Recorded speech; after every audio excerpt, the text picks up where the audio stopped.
Allahu Akbar, Allahu Akbar.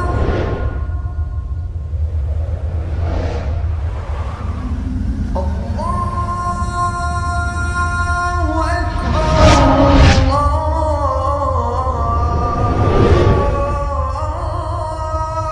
Akbar. Today upon Abasa I saw a girl with golden hair, and wished I was as fair, when suddenly she rose to leave. I saw her hobble down the aisle. She had one leg and wore a crouch, but as she passed she smiled. Oh God, forgive me when I whine. Okay, I need y'all to stand up. Is that okay? Y'all stand up. Get them up. I want them up. Brothers, you two in the front. Y'all get up. Sisters, get up. Everybody up. Okay, I'll see you later. Assalamu alaikum. No. Take a deep breath. I need a deep breath. Breathe in. Now. Sydney, Australia. Assalamu alaikum wa rahmatullahi wa barakatuh. Go. Yeah. Okay, y'all sit down. It's okay. It's okay. Those of you who were here with us last night, Jazakumullah khair. And those who aren't, may Allah have mercy on you, because this is something that, inshallah, you will never forget for a long time. And if you do forget it, talk to Abu Ahmed. You could buy the DVD when it's done, right? So I get a lot of questions, and people look at me and they just see this Canadian guy. You know, alhamdulillah. And they wonder, how did this all start? How did I go from being a little Irish Canadian kid running around the streets of Nova Scotia, where I'm from, to being all the way up here on this little stage? And I've never actually done this as a talk before. How I wrestled my way to Islam. I did it as an interview, and I never really did it as a talk. So it's going to be an interesting journey for me as well as for you, because I'm basically going to tell you my whole life. Well, 45 minutes of it at least, while I'm up here. And we just ask Allah to make it beneficial. I personally think that there's better stories for you to listen to, but alhamdulillah Rabbil Alameen, if something is beneficial, then we try to allow it to be beneficial for everybody. I was born in a place called Newfoundland. Newfoundland is in the far east of Canada. It's like an island in the middle of the Atlantic Ocean, right? It's the 10th province of Canada, and it's a very, very cold place most of the year. It can reach to minus 20 degrees Celsius, minus 15, minus 10, very easily. There's icebergs in the ocean in the summertime. So it's a very cold place. And I was born completely without my eyesight. To a wonderful little Irish/English lady. I think she's pretty cool anyways. Alhamdulillah, it's my mom. May Allah guide her. When I was 5, I had to start school like everyone does. But there's no schools in that province for people like me, for blind people like me. So I had to go to a different province, which is like really, it's far away from the place where I was born. It's called Nova Scotia. Now, a lot of the parents used to just send their kids there to boarding school, basically, because that was the only, that was the only option that we had at the time. But my mom was different, and that's why she was special. She sold everything that she had, and she moved to that province to start over again, because she didn't want me to grow up without knowing her. Because a lot of these children who went to that school, they only saw their parents on Christmas holidays or summer holidays, and they really did not know their parents very well. So I used to see kids like cry when their mom came to get them because they really didn't know her. And my mom didn't want that to happen. And like those of you who are here really need to be thankful, because sometimes your mother makes tremendous sacrifices for you. And my mom's no different. When she sold all her belongings when I was 5 years old and she took me to that school, that was a big sacrifice for someone to make, because she didn't know anyone in that province. It's kind of like if you take all your stuff and sell it and move to New Zealand for your kid. That's what she did for me in essence, for me to go to that school. And I used to stay there through the week, and I used to come home on Fridays and Saturdays. From Friday to Sunday I was at home. So I saw my mom like 2 days of the week, and I remember thinking about making this lecture. I thought about those days, and they were some of the most loneliest days I think I ever had. Because you put yourself in the position of your your kid who's maybe 5 years old, going to a school where they don't know anybody, they don't know teachers, they don't know students, they're little, their mom kind of has to go to work, so she has to leave them there. That's a very shocking and traumatic experience. But that's the only option that we had. So on the weekends, my mom used to come to me and take me home on the bus for like an hour. And on the way home, we used to have to go to the market. And she used to buy the food stuff for the weekend, you know, Irish soup, potatoes, you know, every single solitary day of your life on earth, potatoes of some form or fashion. So she would buy this big 20-pound bag of potatoes, like 10 kilos, and guess who has to carry it? That little blind kid that she sacrificed for. So one day I'm carrying these potatoes home, and it's cold. It's winter. Nova Scotia is not much better than Newfoundland is. It's winter, and it's snowing, and I said, you know, Mom, you should pay me for this. I had a big mouth even then. So she goes, I am. I'm going to pay you. I was like, really? I thought, you know, wow, I won. I got something. She's going to pay me. So what are you going to give me, Mom? So I'll let you stay in my house. I'll let you eat from the potatoes that I bought. I'll clean your clothes. I was like, okay. Easy. You know, thank you. I'm good. Thank you very much. So that was my mom. My mom was tough. She still is a tough lady. Very, very tough. You know, it takes a really strong woman to raise a man. And that's what my mom did, because my dad had left when I was small. So it really takes a strong woman to raise a man. And I think that the Irish, they have a parable. And it says, if you're tough on a boy and the world is easy with him, then he'll be grateful. And if you're tough on a boy and the world is tough with him, then he'll be prepared. And I really believe that. It's something that I really believe. So in the summertime, we'd go back and visit my grandmother. Now, my grandmother is a lecture by itself. She used to threaten my life on a daily basis. And you know, it's funny about her because she was born and raised in Canada, but she still had the Irish brogue for some reason. I don't know where she got it from, but she still used to, like, they call kids youngsters. Irish youngsters. And she goes, this youngster got me drove off me head, so he goes, I'll kill him. Today I'll murder him. He got me drove demented entirely. And that's how she used to talk, right? And she would like really tell, all of them got me drove off me head, but this one here, he never shuts up, ever. That's what she would literally tell my mom. This boy never shuts up, ever. And alhamdulillah, this man never shuts up, ever either.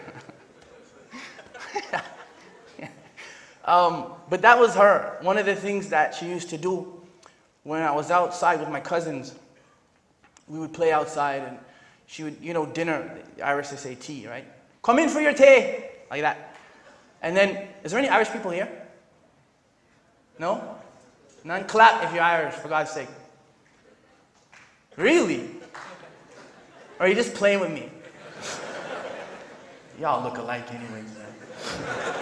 MashaAllah. Right? So she would tell me, come in for your tea. I'll tear the kidneys out here. Come in for me tea, for your tea. So I wouldn't listen to her. She'd come out and she'd grab this handful of rocks, little stones from the driveway. And all of a sudden you'd hear, and you'd feel it, like that. And he turns, what was that? He said, I got no patience, but I got plenty of rocks. And if you don't, and she goes, and this is how beautiful she was with her poor little blind grandson. You can't see and you can't duck, so I can hit you whenever I want. So all of a sudden, like that, out of nowhere. That was my beautiful grandmother, may Allah. So she was brilliant, and she taught me a lot about being on time, being strong, and having to deal with adversity, because she was, she came, I think she had a grade 5 education or something, and that was her way of loving us. Irish people, they love their kids, but they can't stand the sight of them. I mean, that's us, we're like that. And the Irish people in the crowd, if there are any, they know exactly what I'm saying. They love their kids, but they can't stand the sight of them. So, we were raised Catholic, of course. Obviously, right?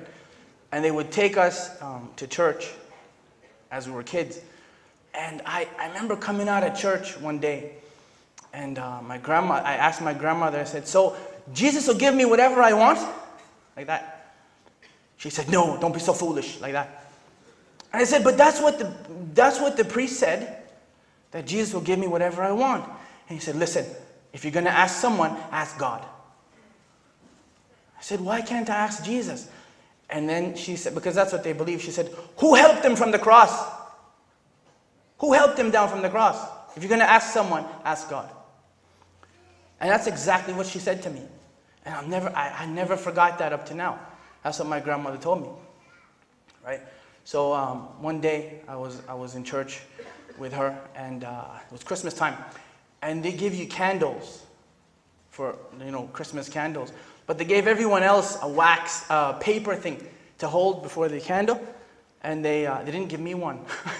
So I'm just holding the candle like this in my hand, and it's melting. So the wax is coming from the top of the candle, and it's going like this. And I'm going, and my grandmother went, don't you make a sound. Don't you dare. So I thought either burning wax or a concussion. And I chose the burning wax. I didn't make a sound. Because, my grandmother will go home and she'll tell my mother things like, could you imagine the holy mortifying shame of it? The shame of it all. He's in church crying like a girl because some wax is burning him. The holy mortifying shame of it. And that's how she used to talk. I'll never forget her as long as I live. So then it should be no surprise to anyone in here that I wanted to be a wrestler. Violence when you're a kid, from your parents, from your grandmother, from everyone else. But I was very skinny. I was a very small kid.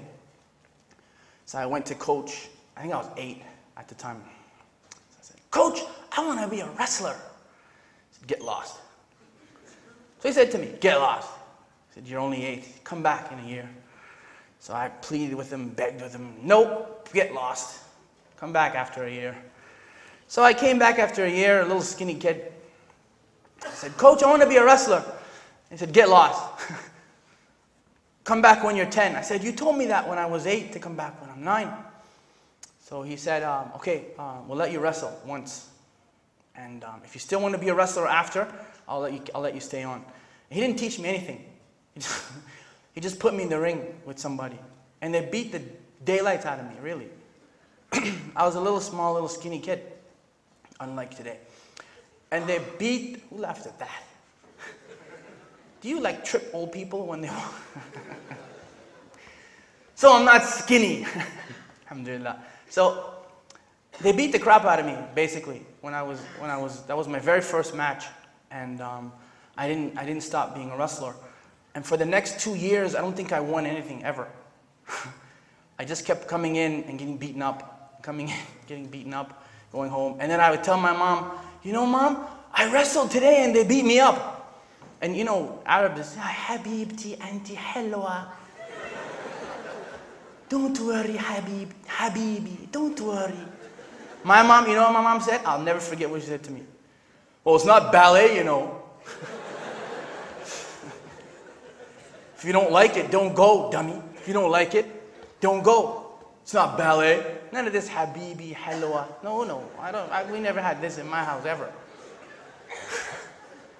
It's not ballet, you know. That's what I tell young wrestlers like that. It's not ballet.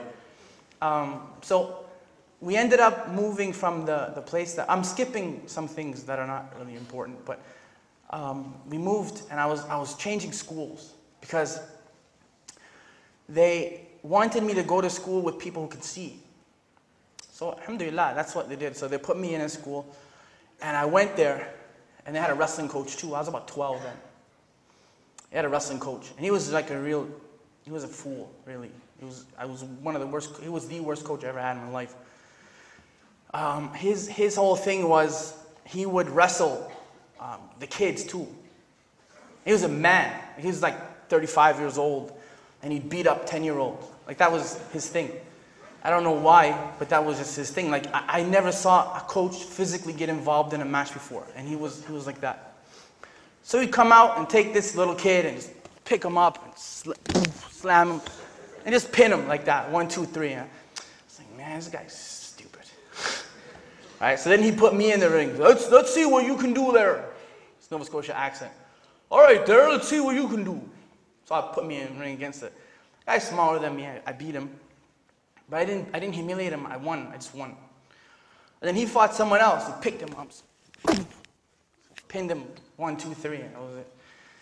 So we kept doing this for, like I think he fought 3 and I fought 3. So then someone had the brilliant idea. How come you don't fight the coach? And then, because I'm not overly bright, I said, I'll fight him. I'll fight the coach. Why not? You know, I don't expect to live long anyway. I was like 12, and this man was there, and we started to wrestle. And he didn't beat me like that. He didn't beat me the way he was beating these little boys. Because I'm trading with him, I'm going back and forth with him. And he's bigger than me, but I'm faster than him. He's stronger than me, but I'm lighter than he is. So we're going back and forth for about 5-10 minutes. 1 minute I'm winning, 1 minute he's winning. And he finally gets up and he says to me, he says, because he's about 40, he's out of breath. Let's call it a draw, son. I'm like, son? Let's call it a draw, he says. So he puts his hand out, and you have to agree to do that for the ref to call the match. So he put his hand out, and I took his hand, and I pulled him in like this, and I put him, and I pinned him, and I beat him. 1, 2, 3, and I beat him like that. And when the people made noise, there was about 150 kids in the building, and they just popped, like they just started making noise and yelling and screaming, and even the Sheilas were yelling and see? I throw one in every now and again. Even they were yelling and screaming. So I remember thinking to myself, this is what I want to do for the rest of my life. I want to hear that pop every single day. I was about 12 at the time. So that's really what I wanted since I was a kid, to be a pro wrestler, because I beat a man. And if you think about it, I started when I was 9, and that was like one of the first matches I ever won was against a man, because I took a beating for 3 years in order to get there. And he didn't know that. He thought that I was just like the little kids that he used to beat up. And he was I heard him in the teacher's lounge. He was cursing me out, like with F words, and he's really cursing me out, you know. So, alhamdulillah, but we ended up moving. I didn't end up having him for a coach, alhamdulillah, because he probably would have made my life miserable. But I didn't stop wrestling though. And I was wrestling all through elementary school and all through middle school. And I discovered a guy when I was about 13, 14. And I know you know who this is. It's Ric Flair. You know who Ric Flair is? Ric Flair, even here. Yeah, exactly. MashaAllah. Just shout it out when you got it, right? Ric Flair. And I thought that I wanted to be Ric Flair. I really did. In my heart and my soul, I wanted to be, limousine riding, jet flying, wheeling dealing son of a gun, I wanted to be Ric Flair. And I would even walk to the ring slowly. Woo! I was there, I used to cut my hair short because my grandmother said that I would be a girl if I had long hair.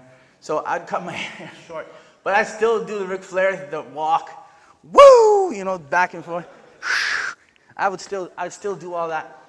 And I'd come to the ring and I would the guy would push me and I'd go like this. I just wanted to be Ric Flair so bad at the time.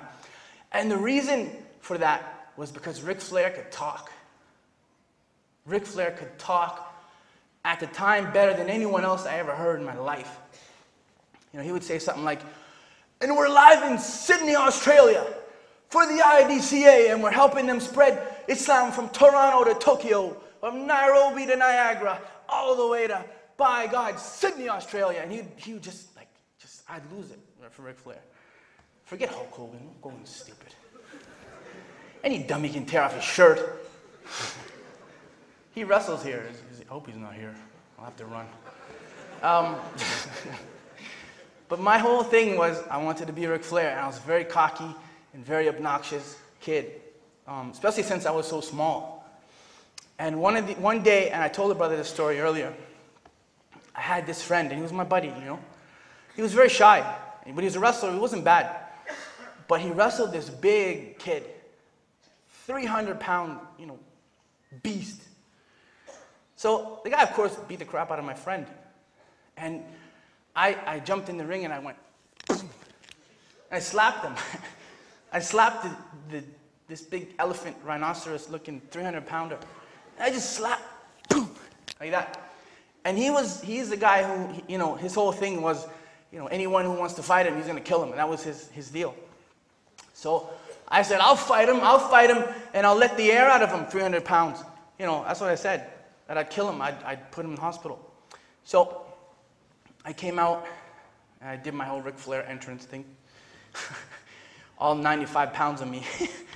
And one of the terrible things about not being able to see is you don't really know what 300 pounds is.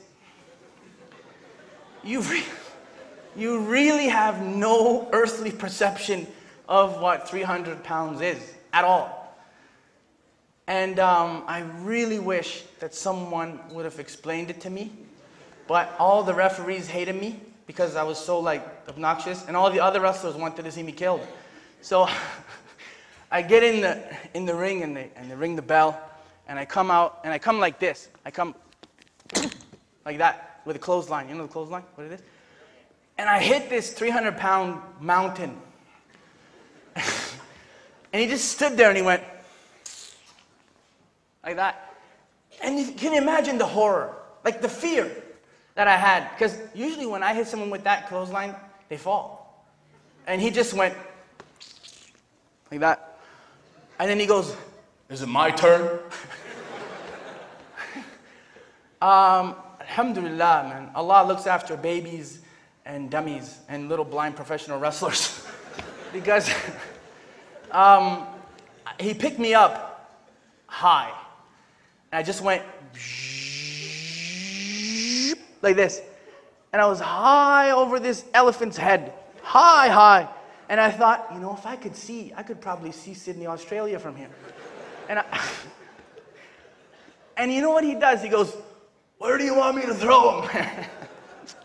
Oh, man. So then he starts doing this. He goes, 1, 2, 3, 4. And he does 10 squats with me. And he holds me up again. And then he goes, boom, like that. And then he slams me, pow, and then he pins me. And of course I didn't get up. It's not like the movies where you pop up and you go and win. I got killed that day. And that's when I learned if you're going to do something, be prepared and learn about things. Don't just jump in and slap people who are 3 of you. Because they'll kill you. They really will. And that was that. And I didn't wrestle for about a month after that. But I came back, again, crazy, psychotic Irish kid. And when I was about 15, I heard another talker.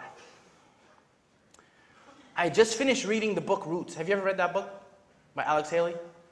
You need to read that. It's about the African-American slave trade and how they were stolen from Africa and brought to America. And I read that book. It was in Braille. It was like 7 volumes, kind of like this size, right? Huge. So I finished reading it, and just around that time, I heard another speaker. And that speaker went by the name of Malcolm X. Rahmatullah alayhi. Y'all know who Malcolm X is, right? You didn't get excited like when I mentioned Ric Flair, though. But Malcolm X replaced Ric Flair. He really did. Because Malcolm X could keep a crowd entertained. He could educate them, and what he said was beneficial, especially towards the end of his life. And I used to think to myself, you know, because wrestlers, we have our little after parties and stuff, even in high school. And I used to think, after all the lights are off, and everyone had went home, and all the matches were over, I used to think, is this it? Is this really all we are just people living here and just doing whatever we want to do? Is this really it? I always believed in God. My journey is not a religious one, really. Because I always believed in God. I always had a belief that someone put me here. And if someone put me here, then they put me here for a purpose. Not just to be beat up by big 300-pounders and show off on the way to the ring and, you know, impress the little girls when I walk down the aisle. That's not why I'm here. And that's not why, I just honestly believed that. So one day I was in my house, and I just said, you know, I asked my Creator, I said, if you're real, then I just want guidance. I just want to know how I can make you happy. That's really what I wanted. So I was listening to Malcolm X, and I was learning from him at 15. And I was just like, I still wrestled. I still loved being a wrestler. I still really enjoyed performing in front of people. And I was really good at it, alhamdulillah. And I did a lot of different stuff. And I remember talking to, I said that last night, and I talked to a coach, and he said, you should be humble when you're a wrestler. I said, you know, it's hard to be humble when you're great. I would still do that. But in the back of my mind, I'd always think, you know, one of these days, maybe I'm going to be guided. Just one of these days, my Creator is going to show me something that's going to make me understand why I'm here and what I'm here for. And I'd still visit my grandmother. Of course, now she's older, and I was older, so she didn't threaten my life all the time. Well, she did, actually, still. I remember asking her, I said, why do you always threaten me, and you let my cousins do whatever they want? I said, your cousin's in Egypt, born of an Egypt. Means, you know, he's a fool born of a fool. Means his mother is a fool and he's a fool too. He's going to end up in jail.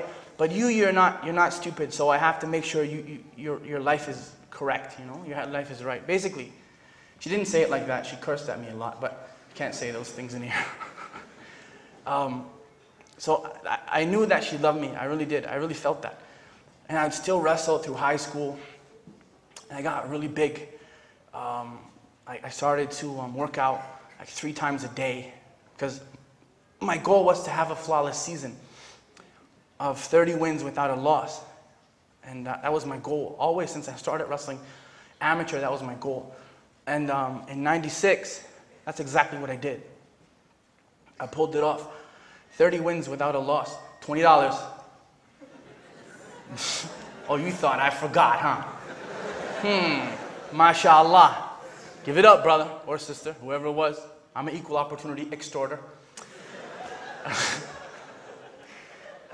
So yeah, in '96, before we were so rudely interrupted, I completed a perfect season, alhamdulillah. And I had got a job to go to Toronto. Y'all know Toronto. You don't know Nova Scotia, but you know Toronto. It's like the business capital of Canada. And I had an opportunity to go to a job there. And I was kind of like a director for entertainment for a computer camp for blind people and visually impaired people. So I took the job and I went there. And I was just happy to be in the big city of Toronto. Finally, right? But I met a sister there, a Muslim sister.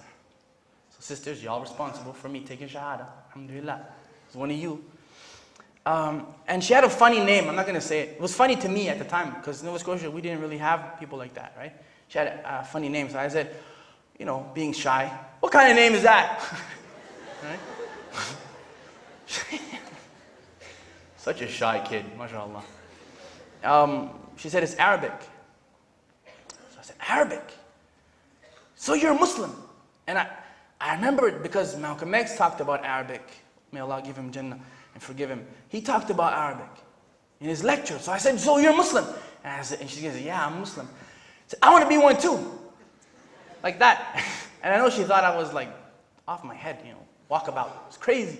You want to be Muslim? Just like that. I just want to be Muslim.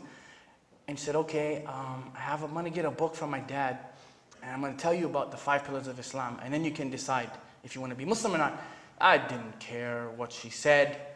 I just knew that I wanted to be like Malcolm X. She could have told me that the sky was made out of fried eggs, and I would have agreed. So she came with a little book, and she told me what the 5 pillars of Islam. I ignored half of it, because I already knew, you know, I already knew that from reading and stuff on my own. So then, on July 3rd, 1996, I said that. Ashhadu an la ilaha illallah, ashhadu anna Muhammadan Rasulullah, sallallahu alayhi wa sallam. That's exactly how I wrestled my way to Islam. One of the things I'll say is that I didn't even hear the Quran at the time. I really didn't. I just knew that I believed that God was one and unique, and the Muslims believe that too. I believe that all the prophets taught that, including Jesus, peace be upon him. Our brother Yusha is going to get up and tell you about that a little bit later on. I believe that, and the Muslims believe that too. I didn't know a whole lot about Muhammad ﷺ at the time, but if I believed everything else they said, then Muhammad ﷺ must be a messenger. So I accepted that. You know, and she sent me a tape.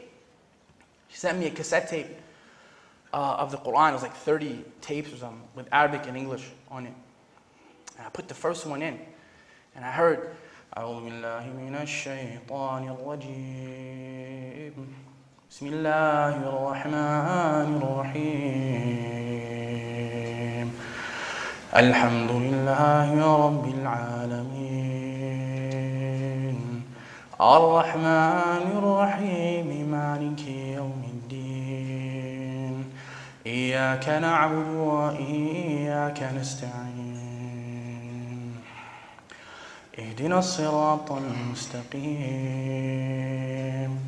صراط الذين أنعمت عليهم غير المغضوب عليهم ولا الضالين. And that's exactly what I heard. And then I heard the English of it, right?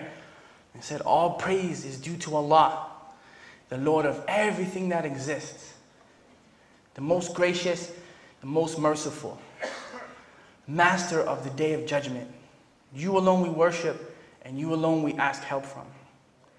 Guide us to your straight way, the way of those people who you favored, not the way of those who earn your anger or of those who went astray. And I thought, that's what I want. That's what I always wanted. So for the first time in my life, being a wrestler and fighting up and down the province and in locker rooms and beating up hotel rooms and wrestling and doing all this stuff that I did, for the first time ever in my life, I felt peace. I really did. And that was something that, I didn't care if I ever wrestled again. I didn't even make pro that time, and I really didn't care if I ever saw the inside of a ring again. I tried to wrestle Islam and I lost. Because I realized that you can't keep doing things the same way and expecting different results. That's the meaning of insanity, to do the same thing over and over and over and over again and again and expecting different things to happen.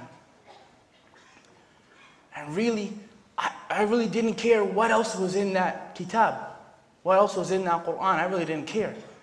Because the first chapter, the first surah, Al-Fatiha, gave me peace that I never had before. And not to say that I had bad parents. I didn't have a bad mom. I didn't come from an abusive childhood. I mean, my life was threatened all the time. But, you know, what Irish kid's life isn't threatened constantly. But it's just something about that just gave me a feeling that I never had before. So I thought back to that day that I asked that prayer. I said, if you're real, then I need some guidance, because I don't know why I'm here. I had no idea why I was here. I mean, I was happy enough, but I did not know why I was here.